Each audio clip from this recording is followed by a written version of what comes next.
नमस्कार साथियों, आप देख रहे हैं केशव सिंह वॉइस। जैसा कि हम सभी जानते हैं कि 7 तारीख को कल सुप्रीम कोर्ट में सुनवाई हुई मणिपुर हिंसा को लेके। वहां पर चीफ जस्टिस डीवाई चंद्रचूड़ ने जो असम के जो डीजीपी हैं उन्हें बुलाया था कुछ सवालों के साथ में।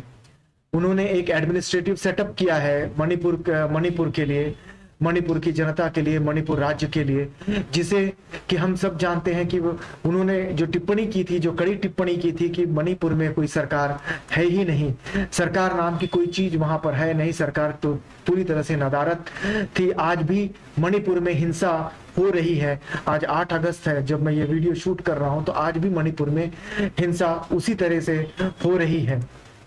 सुप्रीम कोर्ट में जो जजेस जो एडमिनिस्ट्रेटिव जो सेटअप किया है निगरानी में, सुप्रीम कोर्ट ने कहा कि सीबीआई जांच की निगरानी के लिए अधिकारी नियुक्त किया है और एसआईटी में दूसरे राज्यों के अधिकारी भी शामिल होंगे।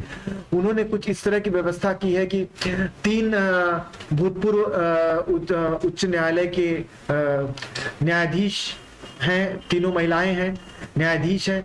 साथ में जो एसआईटी का जो गठन है, जो सीबीआई है, वहां पे बाहरी राज्य के इंस्पेक्टर्स होंगे और उसमें डीजीपी रैंक के अधिकारी होंगे।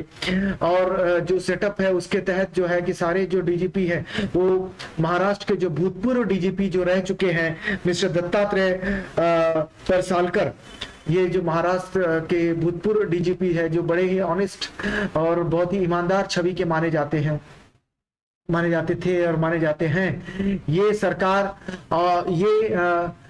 उन लोगों के बीच की कड़ी और सुप्रीम कोर्ट को यही रिपोर्ट देंगे। तो इस तरह की एक सेटअप व्यवस्था उन्होंने की है सुप्रीम कोर्ट के जजेस ने। आइए देखते हैं कि किस तरह से इस बात को उन्होंने किया है और कैसे प्रोसीडिंग्स जो है वो सोमवार को हुई है। कि सोमवार को वो कहा कि कानून के शासन में विश्वास की भावना बहाल करने के लिए, विश्वास की भावना पैदा करने के लिए मणिपुर हिंसा मामले के संबंध में कई दिशा निर्देश पारित किए हैं करेगा। न्यायालय ने कहा कि मानवीय प्रकृति के विविध पहलुओं को देखने के लिए हाईकोर्ट ने 3 पूर्व महिला न्यायाधीशों की एक समिति गठित करेगी। समिति एक व्यापक आधार वाली समिति होगी जो राहत, उपचारात्मक उपाय, पुनर्वास उपाय, घरों और पूजा स्थलों की बहाली आदि संबंधित चीजों को देखेगी। ये जो जजेस हैं वो हैं जम्मू कश्मीर हाईकोर्ट की पूर्व मुख्य न्यायाधीश जस्टिस गीता मित्तल, जस्टिस शालिनी फंसालकर जोशी जो कि बॉम्बे हाईकोर्ट की पूर्व न्यायाधीश है, और जस्टिस आशा मेनन जो दिल्ली हाईकोर्ट की न्यायाधीश हैं। वो जो उपरोक्त जो बातें कही है वो उन पर ये देखेंगे। और सरकार ने कहा है कि इनकी सुरक्षा का पूरा जो है ये भार जो है वो राज्य सरकार और केंद्र सरकार उनकी सुरक्षा मुहैया कराए। जांच के संबंध में अदालत ने कहा कि केंद्र ने यौन हिंसा के संबंध में 11 एफआईआर केंद्रीय जांच ब्यूरो को सौंपने का फैसला किया है। कोर्ट ने कहा है कि इन मामलों को सीबीआई को ट्रांसफर करने की इजाजत देगा। हालांकि इसमें अन्य राज्यों से लिए गए एसपी नहीं तो कम से कम एक डीवाईएसपी रैंक के 5 अधिकारी भी शामिल होंगे। यह सुनिश्चित करने के लिए विश्वास भी भावना और निष्पक्षता की समग्र भावना हो।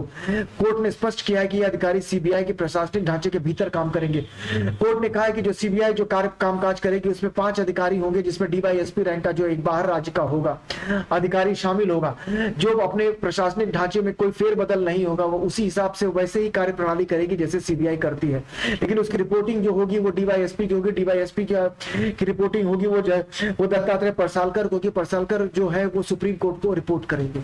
इसके अलावा न्यायालय ने कहा कि वो सीबीआई की निगरानी के लिए एक अधिकारी नियुक्त करेंगे। सुरक्षा का एक और परत जोड़ेगा जो न्यायालय को वापस रिपोर्ट करेगा। यही जो मैं कह रहा हूं वो है मिस्टर दत्तात्रेय परसालकर होंगे जो सुरक्षा का एक कवच होंगे। राज्य जो जांच करेगी, राज्य पुलिस जांच के संबंध में न्यायालय ने राज्य के इस कथन पर गौर किया कि उन न्यायालयों को देखने के लिए 12 एसआईटी का गठन करेगी, 42 एसआईटी का गठन करेगी जो सीबीआई को हस्तांतरित नहीं किए गए हैं। कोर्ट ने कहा कि इन एसआईटी के लिए वो अन्य राज्यों से पुलिस बलों में कम से कम एक इंस्पेक्टर को शामिल करने का आदेश देगा। इसके अलावा राज्य एसआईटी की निगरानी में 6 डीआईजी रैंक के अधिकारियों द्वारा की जाएगी जो मणिपुर राज्य के बाहर से होंगे।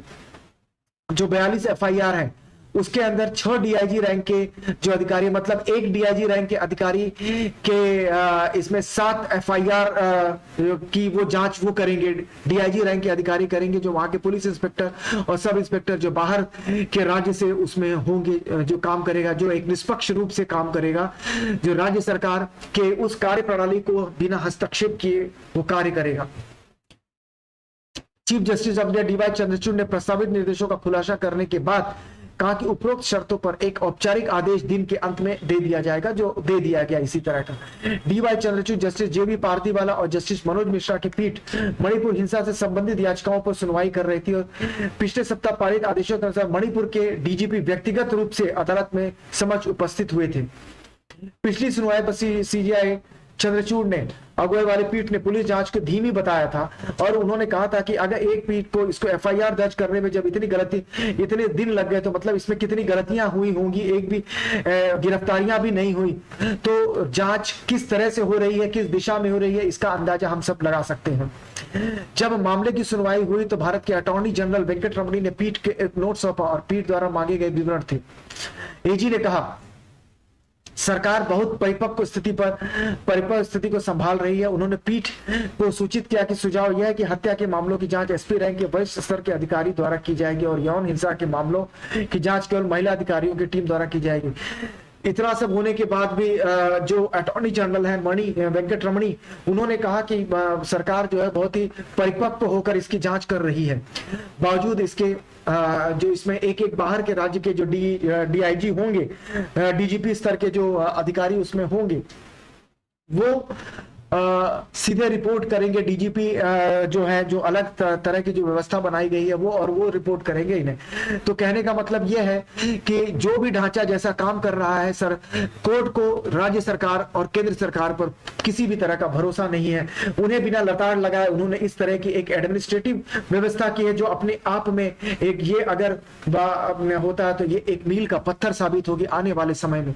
हम सभी जानते हैं कि मणिपुर में जो हिंसा हुई एक राज्य प्रायोजित या किसी के द्वारा प्रायोजित और आज तक जो हो रही है किसी न किसी के फायदे के लिए ये की गई ये एक हिंसा है। तो हम सबको ये समझना पड़ेगा कि इसमें किन लोगों का हाथ है, कौन इसके अंदर सम्मिलित है।